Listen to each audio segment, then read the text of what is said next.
هلا يا بعد قليبات، شلونكم حبايبي؟ تعرفون او تتعلمون طريقة لف الدرهم العراقي وبالفستق الحلبي وشكله يموت. شوفوا له يخبل. طيني متابعة ولايك. تعالوا على الطريقة.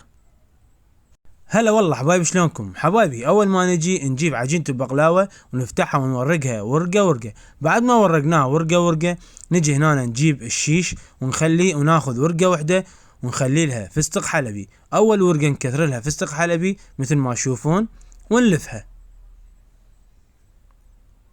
بعد ما لفينا اول ورقة وخلينا لها فستق حلبي، الورقة الثانية ما نخلي لها كل شي، فقط ورقة بيضة ونلفها بهذا الشكل. هسه بعد ما لفيناها ناخذها على جنب.